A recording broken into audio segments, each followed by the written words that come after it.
यहाँ पे हमारे पास एक 50 mm गाइड स्कोप है जिससे हम सन को डिजिटली दिखाते हैं। और यहाँ पर है एक 1000 सोलर फिल्टर जो कि सन की लाइट को बहुत ज़्यादा कम कर देता है। ओके, लेकिन सन की लाइट को कम करने के लिए ये काफ़ी नहीं है, तो इसके लिए एक वेरिएबल पोलराइजिंग सोलर फिल्टर है।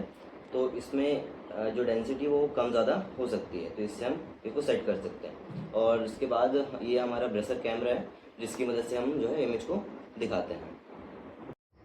तो इस सेटअप के साथ आज मैं सन को अलाइन करूँगा और इसकी मदद से मैं सन की इमेज कैप्चर करके आपको भी दिखाऊंगा। हमारा सेटअप तैयार है सोलर ऑब्जर्वेशन के लिए।